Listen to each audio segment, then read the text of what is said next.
Welcome to the Get Offset podcast. My name is Andrew. And my name is Emily. I don't know why that pause made me laugh. Pause for emphasis. Affirmations. Oh, no? No affirmations? That's a handsome mug you've got there. This is what I've got. Ooh. I'm going with... It says Gleyer's Geta. I'm starting my Cincinnati rituals. Like, my Cincinnati, emphasized rituals started obviously last Sunday because the Bengals are going to Super Bowl. I remember thinking when they were playing that first playoff game, if they win this playoff game, that would be like my own personal Super Bowl because they haven't won a playoff game since I've been aware of sports. Right. Yeah. And then they won that. I was like, oh, gosh, this is just so huge. I'm so happy for Cincinnati. And then they won the next playoff game. And I'm like, they're going to the AFC Championship? Right. And then they won that game. And I was like just crying. When that interception happened. Oh, yeah, just overtime, little boop. It was bounced off the receiver's chest into the lap of the Bengals. Oh, that guy. Player. Yeah. I forget, Hill, maybe? And Rick was like, oh, they only need a field goal now. And I looked at Rick. I just started crying. I'm like, they only need a field goal? Yeah. I was just crying the rest of the game. Because, Evan McPherson, they're going to get the field goal. Yeah, they just kicked it out. What, didn't they kick it in third down? They're like, yeah, we got it from here. Send the kicker out. And the madness. I don't know. I don't remember. It was such a blur. That was a fun game to watch. I think they got as close because it was a fun second half to watch. Yeah, first half was pretty rough. I was chatting about it in the Discord server because we've got a sports ball channel in there. I think it's just called Sports Talk. And which, by the way, join the Discord server if you have not already by signing up on Patreon. But $5 a month. Right as they're going in, /GetOffset. Right as they're going into halftime, I'm like, this is starting to feel like a blowout. Just drop that in there. I'm like, got a bad feeling about this. I think I said there's still a lot of football. Yep. I don't know. Something like that. I don't know. You weren't ready to give up hope.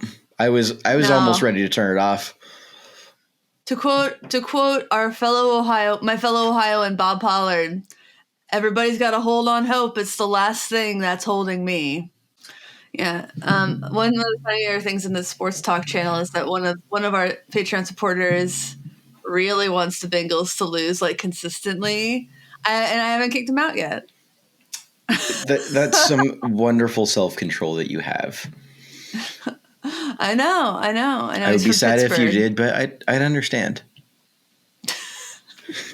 I'm staying strong about it. Stay strong. Don't do it. Don't kick him off the island. It's not worth it. It's not worth it. No. And this is the part where I say it's just football, and then I get the glare of. It is kind of just football, but last time the Bengals were in the Super Bowl, I wasn't born yet. Right, 1988. I'm 32 years old. 88, yeah. It was the year before I was born. Last time Chargers were in the Super Bowl was the year I was born. So that means that was sooner. Yep. No. That is true. Yeah, so it was I loved seeing the sportsmanship at that game. I know people are like, sports. Sorry. We're almost done, I promise. It was nice seeing the sportsmanship. I love seeing that. But Rick and I watched a mic'd up the mic'd up NFL thing that they released because they put microphones on some of the players. Uh-huh. So it's really funny to hear them just how they're hyping each other up and all of they're all just stereotypical sports things and it's just so funny, and I'm like, man, I just want that kind of energy from musicians all the time. We were like, oh man, that was a good track, but it's always so laid back. It's never high energy yeah, that was the take, yeah, that was the lick, still got a lot of tracks to play though. So what I'm hearing is we need more steroids in the studio. Oh, they're not supposed to do that. Please don't write up. All right, so last thing I'll just toss in here. It is very rare that I feel this way about a Super Bowl. And you're not going to like what I had to say about this, but genuinely, I will be happy either way. No. Stafford deserves a ring. I'm just going to say it. Stafford is one of the greats. He's been playing his heart out for like a decade now. He deserves a ring. Cincinnati deserves to be happy. Cincinnati also deserves a ring. Like both teams deserve to win. They've been playing phenomenal football throughout the playoffs. They've had great seasons.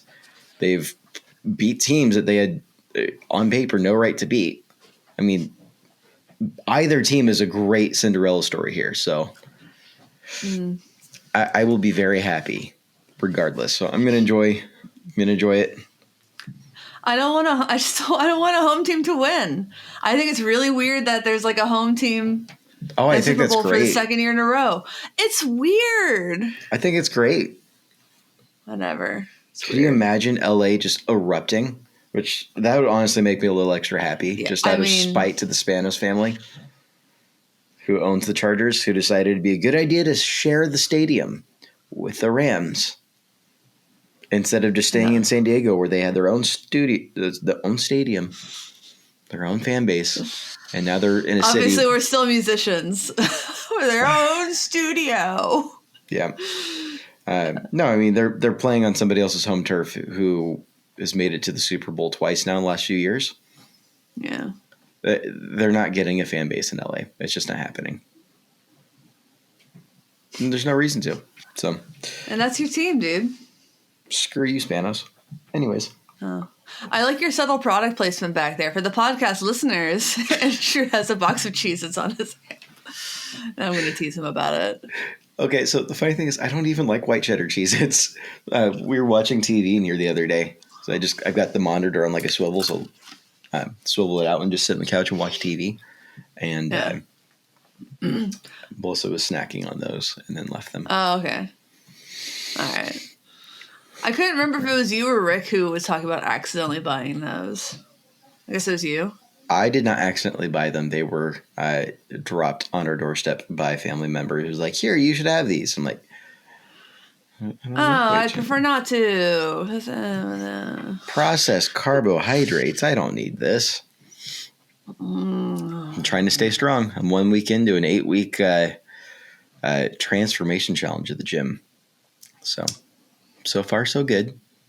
Down 8 pounds. Oh.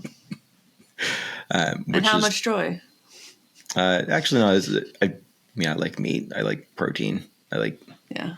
I found a decent way of doing it, a diet, quote unquote, that doesn't feel like a diet. So we went to a diner last night. I just got like a meat stuffed omelet with a side, like a fruit cup instead of hash browns. Wow, man, the hash browns are my favorite part. They are good. I did miss it, but I was also I did enjoy the meal.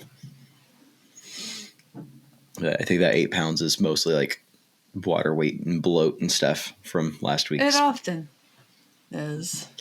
Yep. And that's 1 week? Yeah, that's water weight. Yeah. Oh, yeah. I just feel so much better. Yeah. So from here on out, my goal is 1 pound a week. That's a healthy goal. I don't want to go any crazier than that, even though there's a $500 gift card on the line. That's a big gift card. It is a big gift card. You know what I could get with a gift card for $500 and still have money left over?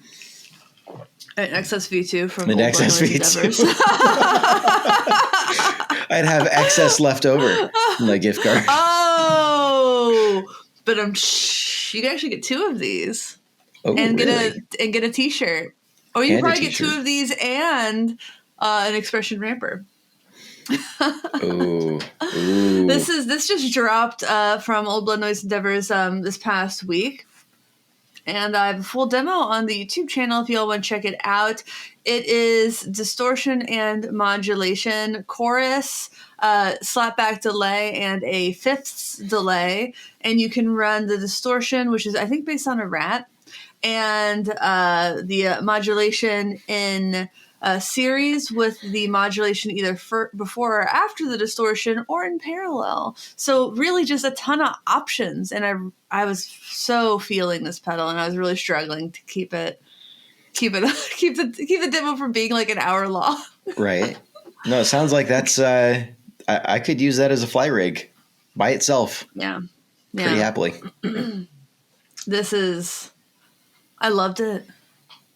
I love it. I really love the controls seem a lot more I never played a V1, but the controls seem more intuitive now. Obviously the form factor is smaller. The V1 was a bigger pedal. Right. I like the look of a bigger pedal, but like this is more pedal board friendly. Right. And yeah. But the side controls are more jacks. Intuitive. Side jacks. Yeah. All their pedals have side jacks now. I think that now that you have those itty bitty little patch cables, what do you care? I suppose that's fair. I don't know. Are side jacks making a comeback? I know Grant and Karen love side jacks. Are they setting a trend here? I don't. I think having top mount jacks is just such a nightmare in terms of placement. And I kind of feel like Chase Bliss made it okay to just do side jacks and not care. Who really does top mounted jacks? Like Earthquaker consistently does top mounted. Yep. I'm looking around. I mean, they're the big one that I've got around. Looks like Spruce is top mounted. Spruce Effects. Strymon. Caroline is top mounted.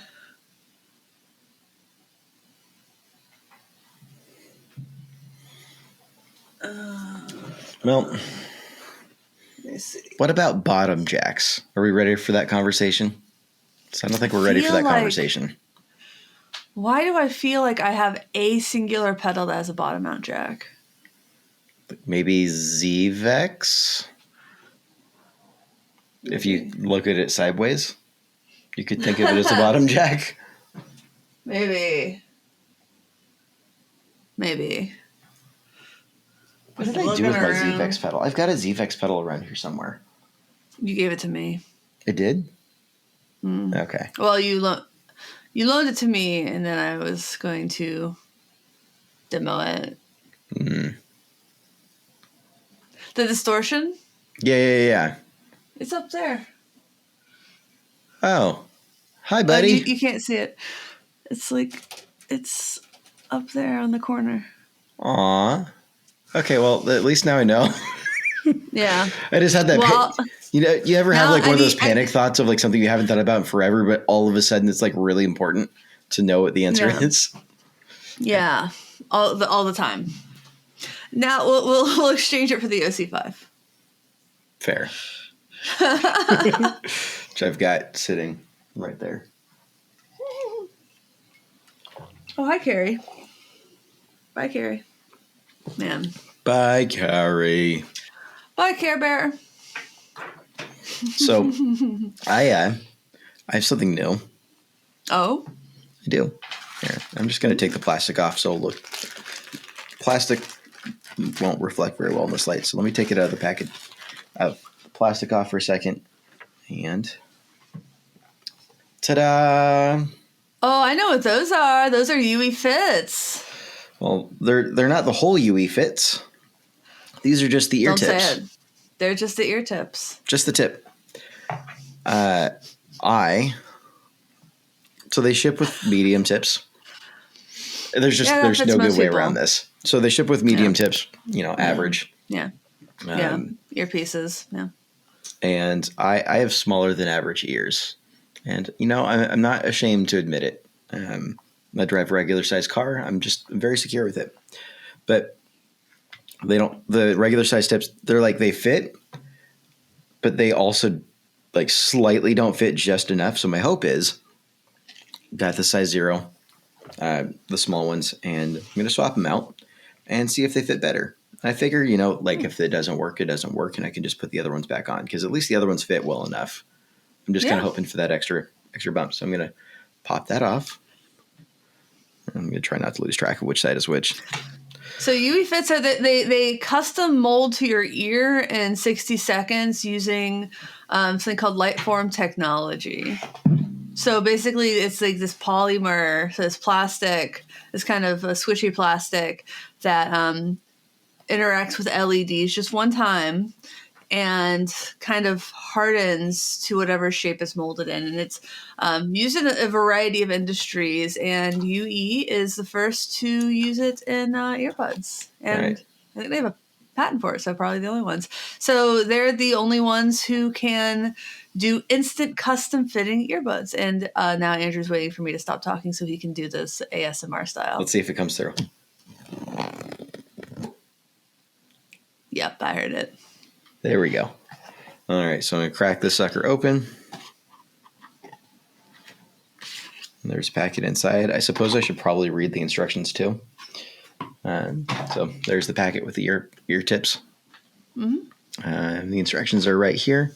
Pretty sure it's just basically like put it on quickly and get the process started. They want you to do it within an hour, I think. And then I've already got the app downloaded on my phone. Hooray! Step 1. Cut a hole in the... Sorry. No. Download the app. I sang it too, don't worry. Nope, these instructions are useless. I'm just going to go with the... I've done this before. Here we go. Sorry. So they are connected to my phone. The instructions are in the app. No. Oh, yeah, that makes sense. I have done this before. Yeah. Look, click on the menu. The second option is mold your tips. Yeah. Or mold new tips. Mm-hmm. To change your tips, to remove your current tips, position one finger at the top of the tip and gently peel off. Remove inserts. From the new tips. Let me pull these out. There's a bag inside of a bag inside of a bag. I see. All right, so they're vacuum sealed and everything. It's like sous vide.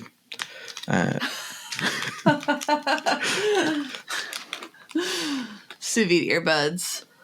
All right, so we'll do this one at a time. So we got left. Pull the insert tab out. Ooh, insert tab. That's what your ear looks like. Wow. Sort of. And then just squeegee that around. And that is so much softer than it is normally because they haven't been lit up yet. Hardened yet, yeah. All right. Then get the other one through the tip and line it up. Now, this does mean I'm going to have to take off my can, so I won't be able to hear a single thing you say for a little bit. Ha! Which means you've got full... Attach your tips. Attach, insert. You won't have to press too hard. I mean, the jokes just write themselves. Check the fit. Make sure the tips are flush with the earbuds. They are indeed flush. So I'm going to go ahead. He's doing all of this on camera for the podcast listeners as well, so you're not missing anything. Try them on. All right. So I'll narrate a little bit, but I won't be able to interact with you. So here we go. All right.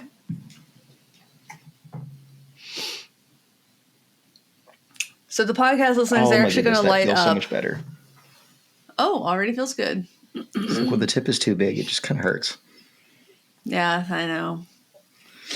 All right. So pop both earbuds in your ears. Gently adjust them until they feel comfortable and secure. You'll mold both sides at the same time. Because of pressure points, that's why it would hurt. When your ears are kind of small. Probably should have cleaned my ears first, but Yeah. You should have cleaned your ears first. It's okay. Okay, so my left one feels like it's there.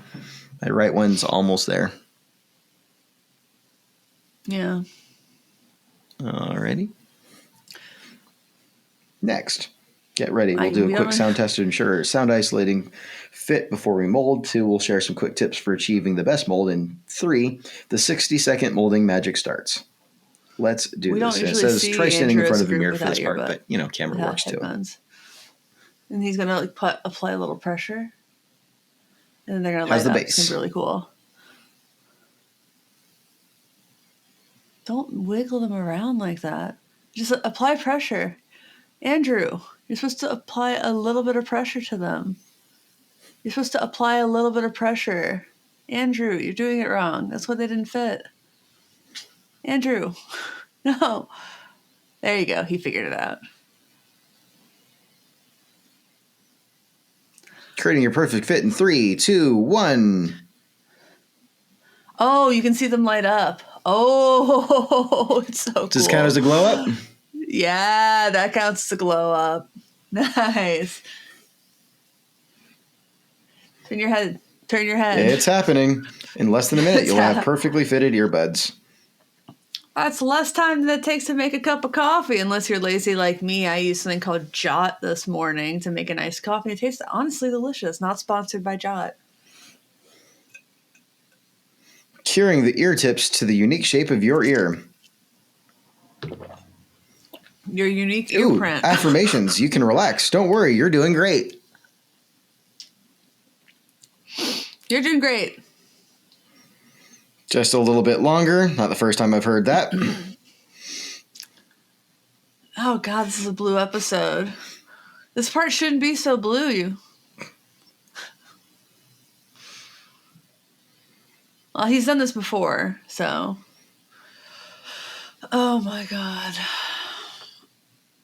It's going to get me fired. All right. If you've watched my demo of my IEMs, all right, congratulations. You now have perfectly fitted earbuds. Try throwing in your favorite song and take them for a spin. Finish. La-di-da. Did it show the lights? Oh, yeah. Cool. I'm going to go ahead and yank them then. Those fit so much better now. Nice. You should leave a review that mentions the word small ears in them. Headphones. Oh, you can't hear me. Well, I don't know why I said that. Awesome. You should write a review that says the word small ears in them. Yeah. Anyways, I should have done it a lot sooner. Did they send you those for free? No. No, I paid $10. I think it was 30 for the new tips. But because you didn't wait. Did you do it after 30 days? Because it's like a 30-day perfect fit guarantee. No, it was within 30 days. Oh, you just bought them. You didn't reach out to customer service? Yeah. Maybe I'll reach out. I recommend email customer service and ask if they'll just refund it. I bet they will. All right. Well, I'll reach out. I was just one of those, like, I was having a day where, like, it's like almost quite right. And I just wanted to order it before I forgot about it. So it's like I did the autofill, was checked out in 30 seconds situation. But I did. Yeah. This is not an ad. I paid for these. Yeah. Out of my own pocket. So. Yeah. This was not even podcast money. Like this is personal money. Yeah, but they have customers that have a 30-day custom fit guarantee. Yeah, I should probably reach out and be like, hey, I just found out about that part. Can I have my cheeseburger back? Because that's about what $20 gets you these days. Well, not at Dick's. At Dick's, it'll get you 10 cheeseburgers. You get stuffed with a greasy bag of Dick's for like $10. Just stuffed with Dick's. Yep. This is a very blue segment.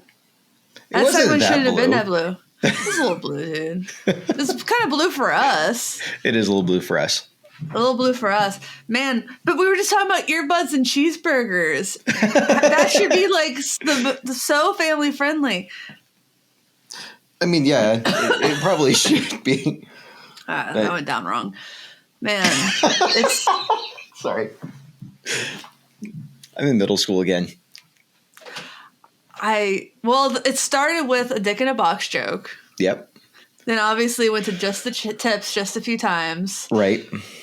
That was kind of unavoidable. And then just a little bit longer. because you've gone through the fitting process. Yep. And then we talked about getting stuffed with dicks. And then you went somewhere else and then thankfully, apparently, decided to not. I appreciate that. Yep. Yeah. That's a pretty good summation. But those fit a lot better? Yeah. Nice. I mean, let's see how much different they look. I think this is, that's the left one. So I don't know how apparent it is, but So this is the one I just Oh put yeah, on. those are very Versus this one. Like when I was holding it in, I don't know how well it's going to come through, but when I was holding it in, like I was like really pushing, so it almost like folded over on itself to get it to go into my ear. Oh. Yeah, it's supposed to be light pressure too, so. Yeah, no, so this looks way more natural, and I can actually see now where like it like that molded to like the shape of my ear. I can see that. Mm-hmm. Yeah. I will get a Q-tip to clean that off later. I like their customer service. I've done copywriting with Ultimate Ears, but like I did buy these. Gonna pick those up now. I did buy my my in-ears, and I had to send them back a few times, and just like to just perhaps like because that's normal because like you send in your molds and then you have to have like some little things like perfected, shaved here and there, Yeah. And just like them like going through the process with me, it was really really impressive. I'm like, I was like, there's no way they can get on a Zoom call with me and talk to me about like what doesn't feel right, and me be like, look at it in my ear on a Zoom call, and they'll be like, oh yeah, I see what needs to be done, but I'll be damned, they can. How? Look, the future of work is remote.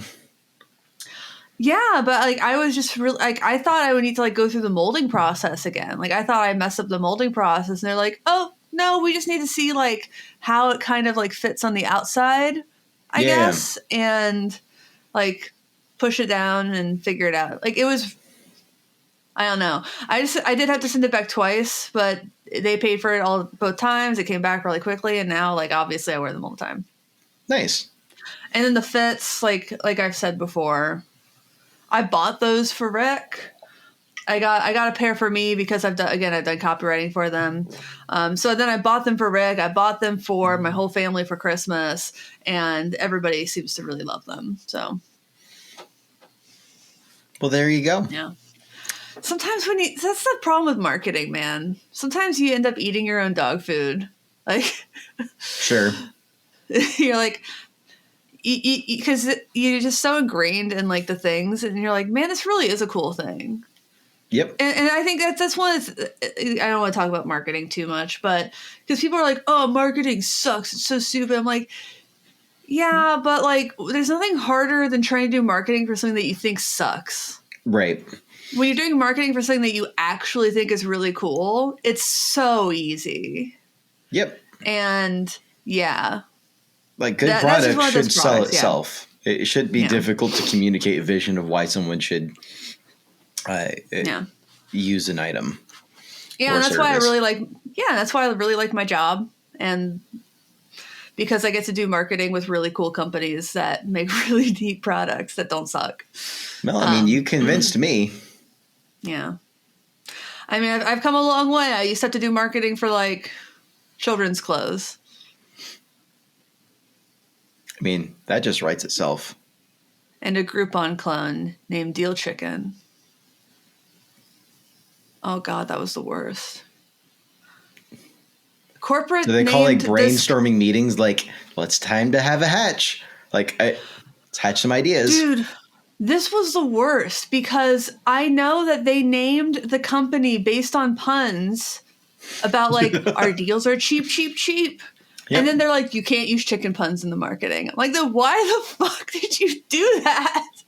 You named the company based on puns, and then you're like, telling me I can't use the puns? Be unflappable. Unflappable deals. No, they wouldn't. The only pun we were allowed to use was hatching deals daily. We weren't allowed to say cheap, cheap, cheap because cheap it has a negative connotation as a word. But yeah, so we weren't really allowed to use chicken puns. Negative connotation unless you're talking about coupons. Oh my God. Coupons is funny. And no one ever came up with it somehow. Oh my God. Pun not intended. Coupon. There it is. Chicken coop. There it is. Oh, that really wasn't intended? No, that wasn't intended. Oh my God. Sometimes my subconscious just writes itself. Oh my God, it was so wild. It really was. Oh my God, that was funny. Man, I just remember having to like have booths at the state fair. I'm like, these people want cheap shit. They don't want quality stuff, man. They want cheap shit. They just want free shit. I remember talking to a woman, trying to talk to a woman because there was like a free popcorn booth. I think I've told this story before. There's a free popcorn, someone giving away free little bags of popcorn, like a couple of booths down, like at a day's hardware kind of thing. Yeah, and she came up to my booth and she was like kind of looking. I was trying to give her my spiel, but she was eating the popcorn, but not with her hands. She just had the bag pushed up against her mouth like a horse, like a bag of feed. I'm like, these people don't care if you're using the word cheap, cheap, cheap to describe deals. That would actually communicate it to them perfectly. Why am I here? That's it.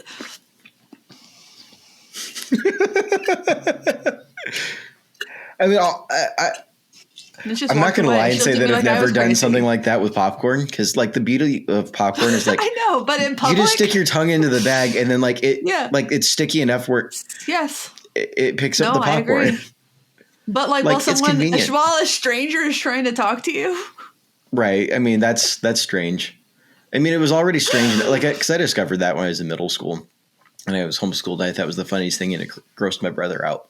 I would just sit there, like, make a bag of popcorn, like, pour it into a bowl, just lizard style.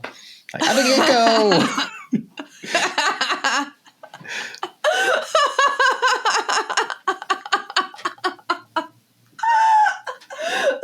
So specific. It's a real thing. Yeah, man.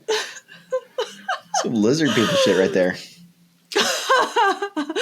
You're the one. Oh my god. Lizard people. I love that lizard people is like some weird conspiracy theory. It just started as like in a novella somewhere, like in a sci-fi like dime store novella. Sci-fi. It was V, wasn't it? Was where like the lizard people had taken over the world. What? I don't know which specific. I think it was Heinlein. Lizard people. Reptilian conspiracy theory on Wikipedia. I've got V, which is a TV series that started in 1983. It had a reboot recently. No. And 1983 is where that one started. But that was definitely lizard people coming in and be like, we're here to help you. And then like turns out they were actually like trying to feed their queen kind of thing. Oh no, it's much older. It's from it's from the guy who did Conan the Barbarian, Robert E. Howard, in his story The Shadow Kingdom, published in Weird Tales in August 1929. That's the first that we know of depiction of like a underground lizard kingdom. Nice. Yeah, so that's what most like modern depictions are based of. Yeah.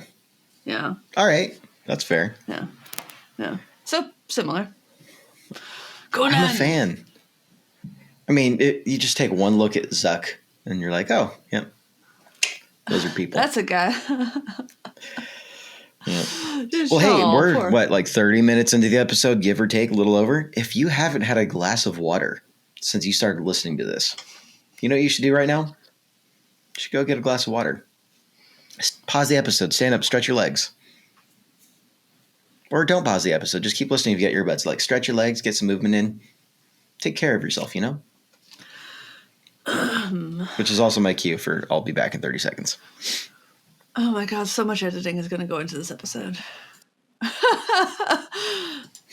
Welcome back. I stood up. I stretched my legs. Did my thing. That's important. It is. I'm a fan. I've started doing... I've started blocking out my time on my calendar for the day job into like 25-minute chunks or 55-minute chunks or 50, 55, something like that. And so like if I have an idea of how long a task is going to take, just kind of slot it in there and then do that, take my 5-minute break and come back. And that's been helpful. I don't know how sustainable that is in terms of, because that does take planning up front and I'm terrible at forward planning. Yeah. But, you know who's good at planning? Who? Big Ear Pedals. Oh, is that so? Yes, because they did a great job. They're planning a pedal that's being released tomorrow, February 9th. Oh. And that took a ton of planning, let me tell you. I'm very excited to be a part of the launch for that. I did a whole unboxing video, and I hope everybody watches it because it knocked my socks off. I'm planning on watching. Want to know why? Why? I have no idea what it is because I've stayed out of the loop. I haven't read any of the emails. I have no idea. Zero clues. Oh, because there weren't emails. Yeah. Grant just Facebook messaged me. Well, there you go. Yeah, it's weird when that happens. Zero visibility into what's going on. And I usually have a decent idea and or just I just know for a lot of releases that we get looped into. But this one, I don't. And honestly, I'm kind of happy about that. It's nice, right? I'm going to be surprised. I'm going to be hyped. Get hyped.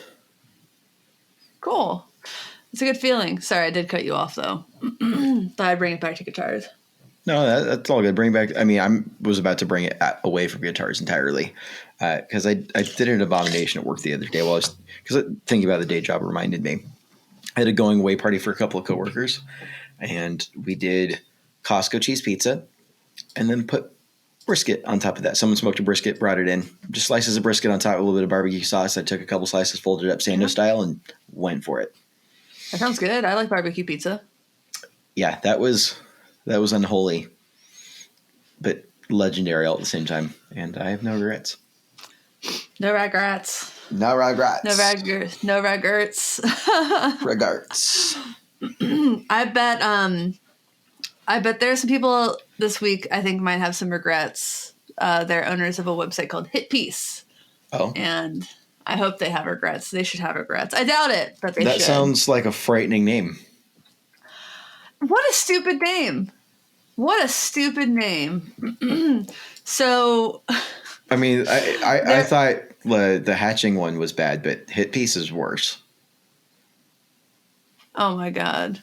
Because, if for those who are not familiar, a hit piece is like an article that's like designed to take down a figure. So it's like with an implication of unfairness.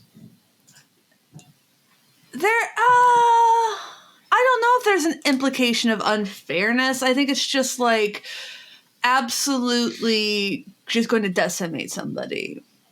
So I threw it on the ground. Like what the New York Times did to Ryan Adams, what recently happened to Josh Whedon. It's like what will spark cancel culture. So it's like it's been around for forever that people are just kind of sending new names to. So, but obviously a hit is a hit song. And a piece of music. Okay, I see where they're going with it now. So I think they were trying to be punny and fun. But HitPiece was a website that was selling NFTs of music. Which, they're not the first website to try to sell NFTs of music. Right. Other bands have tried to sell their own NFTs of music. But what they did was stupid. Astronomically stupid. So stupid that the RIAA is going up against them, and I'm actually cheering for the RIAA for the first time like fucking ever. What's the RIAA? The Recording Industry Association of America, aka the people who used to sue you if you downloaded music off of Napster. Nice. Yes. But so what HitPiece did was it seems like they essentially crawled Spotify and uploaded NFTs to their website for sale, but failed to get permission from anybody. Wow. So they were just selling NFTs of music without securing licensing agreements from artists and copyright holders. If there's anybody that could make the Disney legal department look like the good guys, that would be it. Yes. So I started seeing people talk about like, who is this website selling my music without my permission? This is bananas. Like I've never They got your music too? No. Just like Okay. a lot of people I know. Actually, I didn't even look because the website was down like in a day. Gotcha. It was like, I think that they realized how badly they messed up. But they were going to get sued into oblivion immediately. So if you want to sell someone's music, you need to get a licensing agreement. Like if you want to sell it digitally, like if you want to sell someone's album physically in a store, you need like a distribution deal, basically.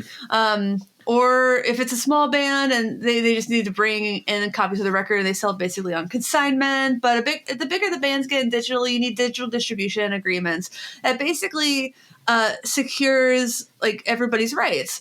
So it guarantees the artist is going to get paid a certain amount of the profits and that you get to keep a certain amount of the profits. Right. This didn't have that.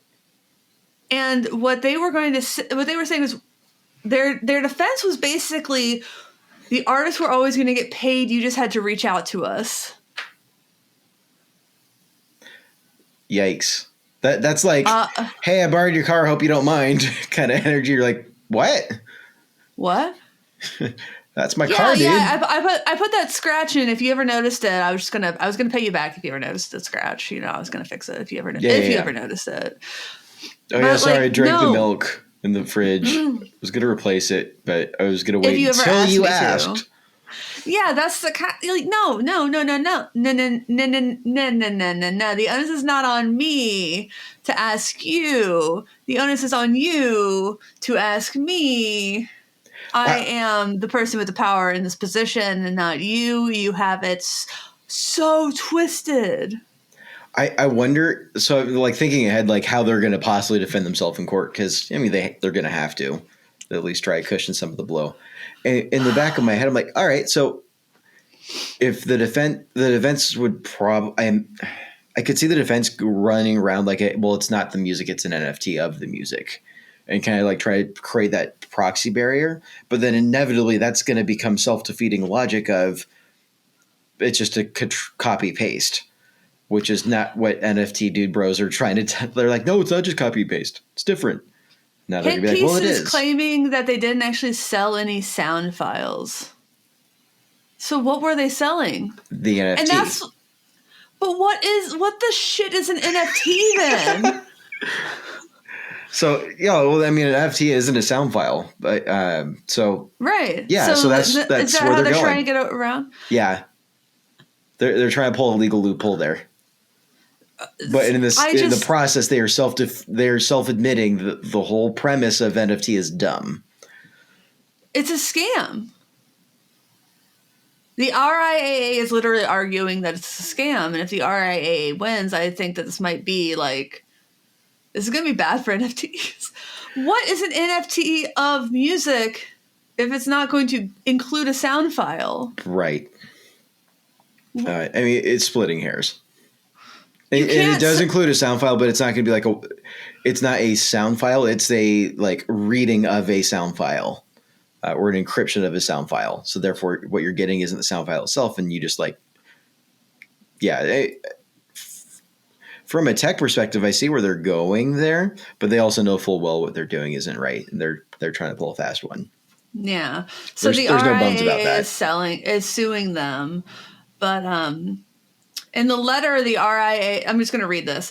In the letter, the RIAA repeatedly called HitPiece a scam operation designed to exploit fans. Its chief legal officer said it used, quote, buzzwords and jargon to hide the fact that it did not obtain the rights it needs to make fans. Yep. The rights it needs and to make fans believe they are purchasing an article genuinely associated with an artist. Yep. Dershall added, quote, while the operators appear to have taken the main sites offline for now, this move was necessary to ensure a fair accounting for the harm HitPiece and its operators have already done and to ensure this site or copycats don't simply resume their scams under another name. Right. Because these operators, they were seen partying in box seats at sports games. Like, They have like they've had investors. Yeah, big startup, dude bro energy. Yeah. Yep. Yeah, totally. And it's like, how can we exploit musicians? Let's just keep exploiting musicians and the art that they create. And I mean, this just screams to me like a fintech dude bro, like recent grad, was doing coke at a party at 2 a.m. and had the realization that their career was going nowhere and they had to do something wild to get somewhere. And they're like, I've got it. Woo! Yeah. Yeah, I mean, yeah. That's what this screams to me. I want to know if anybody actually paid. I'm sure people paid for it to see what it was. Sure. So I'm sure they got some money, and I want to know. There's no way their cash flow today remotely kept up with their investment. Oh God, so no. So they're going to be liable to their investors as well. So it sounds like they just dug themselves into a hole that they're never going to be able to dig themselves out of unless they double down, which would look like rebranding and redoing it over and over again. Or like just going around the second time, like, all right, cool. So now that everybody knows who we are, welcome to the party. We made a big splash. Now who actually wants to do business with us, and do you want to license out the rights? Yeah. I'm actually not entirely sure if they ended up with any money. Because just based on a friend of the show, Sadie Dupuy, she had multiple posts on Twitter about it, but this was my favorite. Hey, you stupid fucks. We don't have any deal with you or any NFT site. And this sure does look like an active auction going on for a Speedy Ortiz song. Yep. Yeah. I mean, digital tokens are something that we're still not sure what to do with, and you're going to have people who are going to try and grift their way out on top.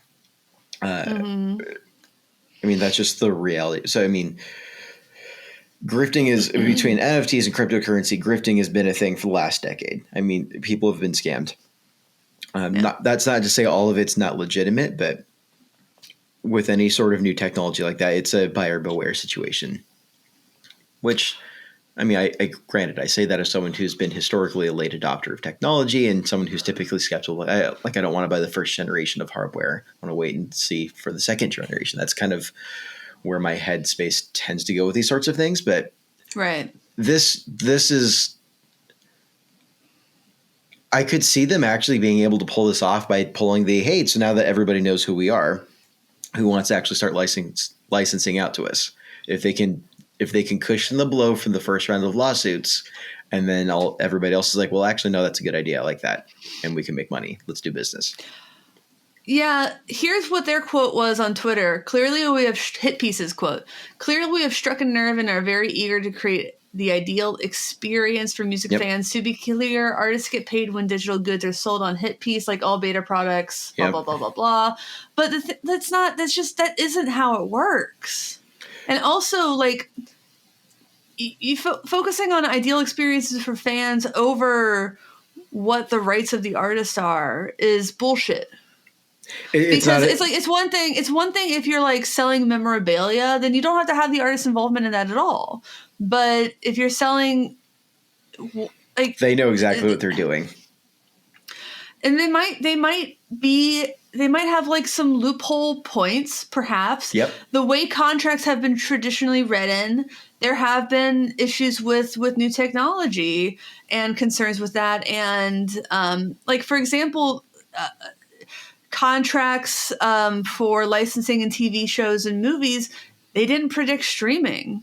Yep. So those contracts didn't have streaming written in, which is why TV shows like WKRP in Cincinnati don't have the original music in the show, and why the Wonder Years don't have the original music in the original theme song, is because that wasn't written into the original contracts because it couldn't be predicted and they couldn't secure the rights later because it would have been too expensive.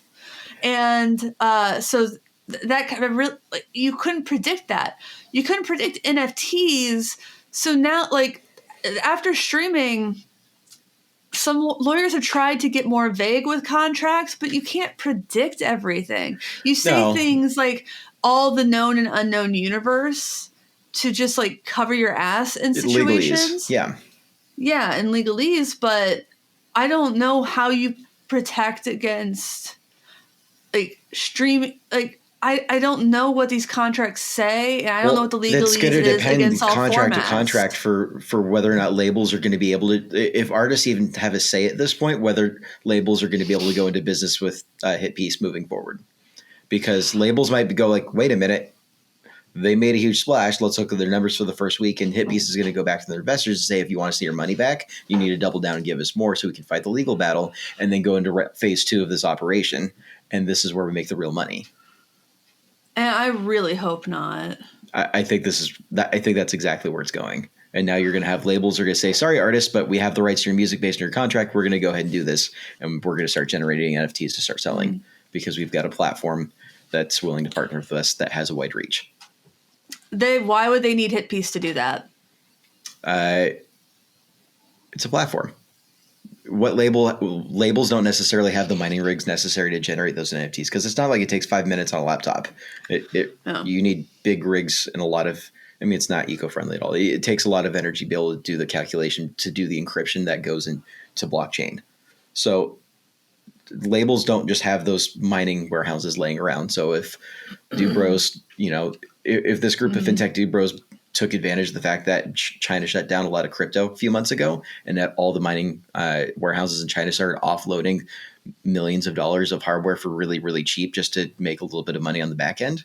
And they're sitting on a warehouse here in the US. Like I could see this, like I see how they could pull this together in a way that labels don't. Labels can't just pull NFTs out of thin air. So if they've got a partner that's willing to do the production work of the product and then negotiate sales and whatnot, and they just have to do a licensing agreement. Super so this easy. is going to be another. This is great. This is just another way artists are going to get fucked over. Yeah. Cool. Yep. Yeah. Neat. That's all these artists who are like speaking out about it. They're indie artists for the most part, right? Because they're the ones who still have some semblance of control over their music. I don't like NFTs. I don't think they're ironed out in any. Well, capacity. No, they're not at all.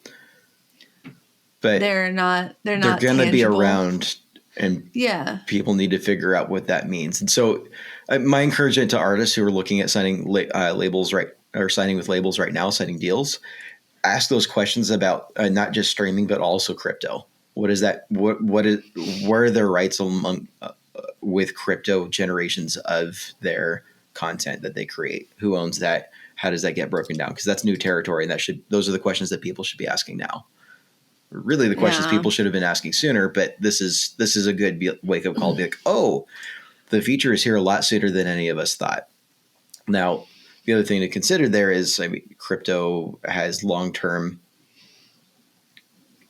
There's questions about that being long term viable because the whole point of crypto, in my understanding, and I'm not an expert here, but crypto's only worth as much as it is because it's you can't decrypt it with the level of technology we have right now. So there's like the ability to encrypt versus the ability to decrypt.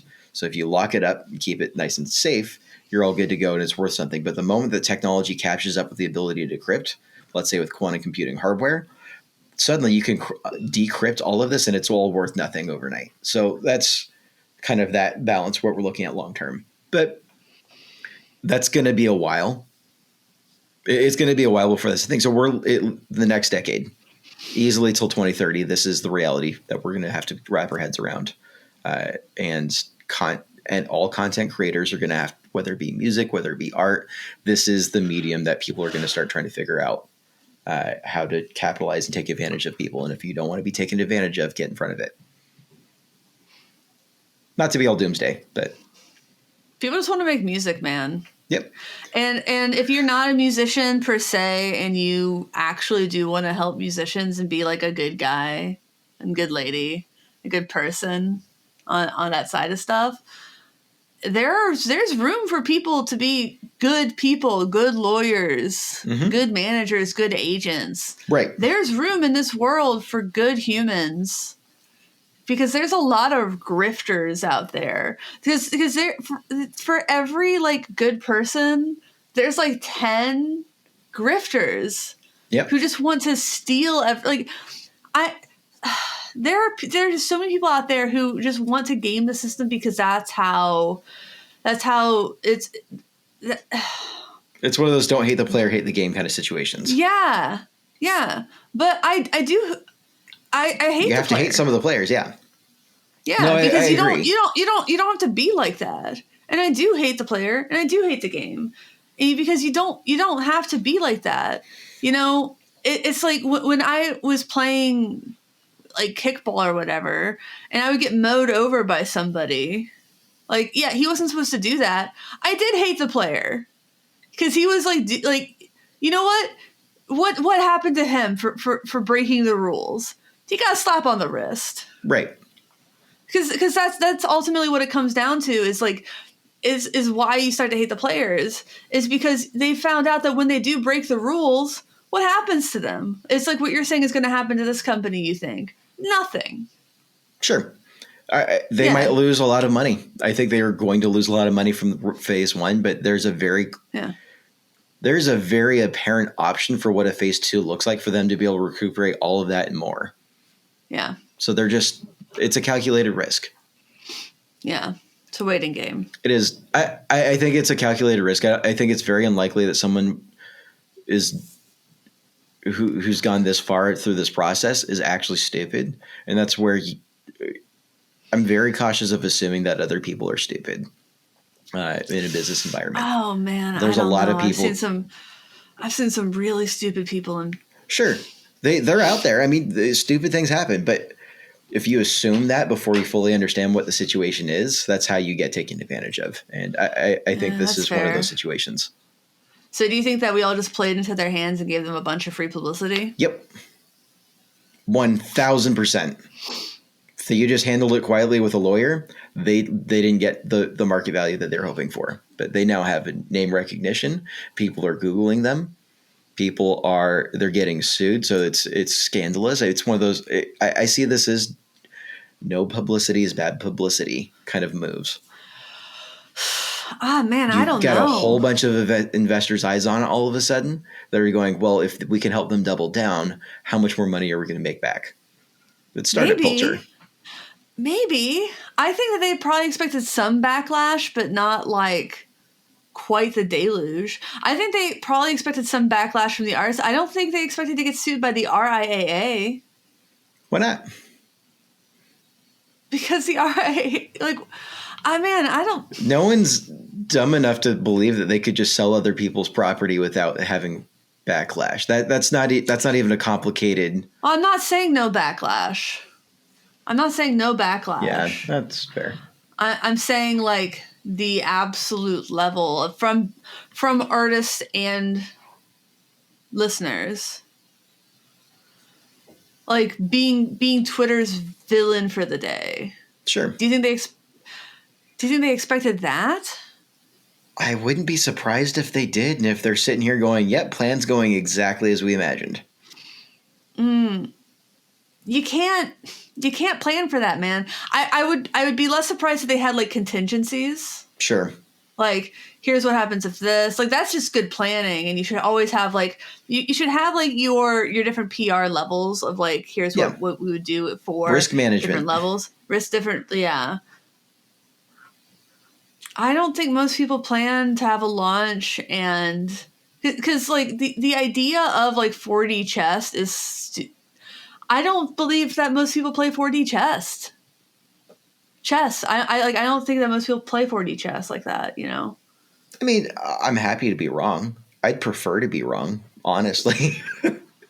I'd like to believe that they're floundering right now.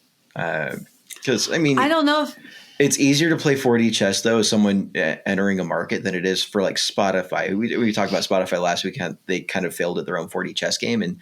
And the week after, like this last week, they've talked about the CEOs come out and tried to establish that they are not responsible for the content on their platform, which is one of the points I brought up last week. Is no, they kind of are. They've entered in the same place. It's the same Mark Zuckerberg conundrum, which is, oh no, the content of my platform I could actually be held liable for. Yeah. Yeah. They should have seen that coming, but they're an established company. There's sometimes just corporate doesn't pivot that quickly. But a smaller company that has a startup is way more flexible, and I'm much more inclined to believe that a startup is playing 4D chess than an established mid-cycle corporation. Well, that's like saying you expect Fire Festival to have like. There's Would a you fine say line. the same thing about that? No, I think that was just bad planning. Yeah, maybe. I mean, but like that was bad press for bad press. Right. That was a guy who was just consistently like that was a literal pyramid scheme. That guy was just starting new ventures to pay off the old ones. I don't know anything about these founders. Maybe this is that. Like I think that in the coming days and weeks we'll find out exactly who these people are. Yep. What their histories actually are. Yeah. And what it all is, because I wouldn't be surprised. I wouldn't be surprised because it seems like so often it is something like that. Yeah. That's like the Martin Shkreli thing too, you know? It's oh my God. Dude, I just watched a documentary on that guy. Yep. Yeah. What a piece of work. Yep. Oh, we'll see. But he was also just like real pyramid scheme vibes. Like starting new ventures to pay off old debts. Real pyramid scheme things. Yeah. So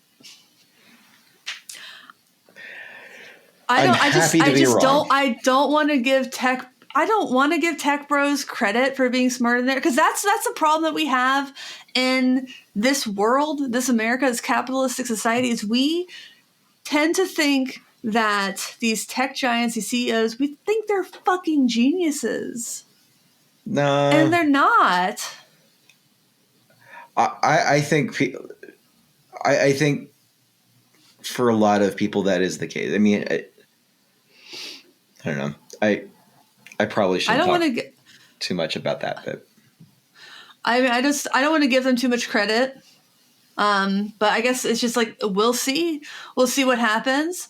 Maybe someone else will take the idea. There are going to be NFTs in music. We can both agree on that. There will be copycats of this business model as well. Yeah. Oh, absolutely. So if it's not them, it's going to be somebody else. And if nothing else, record labels are now realizing, oh my God, why are we not doing more on this front right now? Because we can just license. This is another licensing avenue for them. If somebody else is willing to pick up all the production work, that's just free money.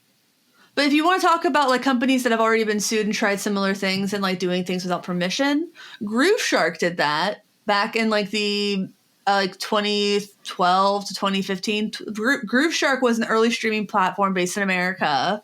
It went under in 2015 because if they had been found liable for stealing the music that they uploaded without permission, they would have been liable for almost $800 million. So instead, they were just like, bye. And that's kind of the gist of that story. And they won some of their lawsuits. And they still were like, we can't keep doing this because they uploaded music without permission. Sure. And that was music and that was streaming and that was early, but they were trying to argue, oh, we're uploading like non-copyrighted music. And the record companies were still like, still sus. Sure. And maybe these guys don't have that 4D chess thing figured out now. They'll fail out and they'll go for another round investing with a new startup with a better model. Yeah. It doesn't even necessarily have to be under the same name. They could just say, yep, this is a failed startup and all that investment money isn't protected. That's part of the downside of investments like that is you just wash your hands and done. Whole thing goes down, bankrupt, toodles. And let's go for another round with a fresh, clean slate. Yeah, for sure. Yeah. So I think anyways, it's weird to me that it's not weird, but it's almost frustrating in some senses that something like a creative endeavor that should be more pure gets tainted in this kind of way with just it's a cash grab. I don't like that personally. Yeah, I understand. I would like to think I know enough about how like these dynamics work at a high level to understand why it exists, but it doesn't mean I have to like it. And I don't like the shoot first, ask questions later mentality in this kind of situation. No. It's disrespectful. Yeah, there's so much about this I don't like. It's kind of hard to pick where to start in a way. For me, in a lot of ways, it's I mean, it's obviously deeply frustrating, right? Sure. And it harkens. What you're saying is right. There will be NFTs in music, and what I said was right. They will just exist to fuck over musicians, in the same way that Spotify was supposed to solve a problem with piracy. But part of it was that record labels thought that Apple was giving too much music to musicians in sales. Yep. So they were able to create agreements with Spotify that enabled the record labels to keep more money. Yep. So fucking over musicians. It's because we're not business savvy, and we also want to do this, so Easy we'll sign group bad. to prey on. Whenever it's a passion thing, it's easy to prey on. It's the same thing as like people who work in the music industry, especially at the younger level, because when you are at the younger level in the music industry, you are a dime a dozen. When you're like wanting to like get into promotion, A&R, all that kind of thing, like, oh, you don't want to work for $28,000? There's like 3,000 people graduating from Belmont, NYU, all these other places this year, and they will do it for 25. Yep. Like, oh, yeah, I guess I'll do it for 27. Right. Great. So it's rough. And yeah, that's... So it is rough, but it's unfortunately the reality. So if you're a musician listening to this and you're trying to navigate this, I'm sorry that you've got to deal with it. But if you want to make the most of your career, you've got to be able to balance your creative pursuits along with the business half of things, or find someone who can advocate for you well on the business side of things that can just manage that for you. That's not easy to do.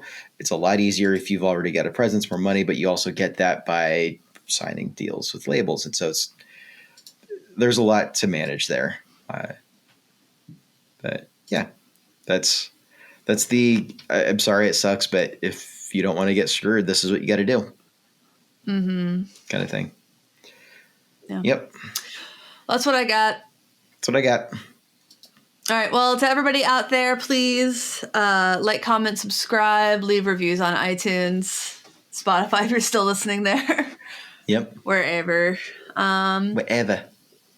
Wherever. And otherwise, thanks for watching. Thanks for listening. Thanks for understanding. Until next time, my name is Emily. And my name is Andrew. Goodbye.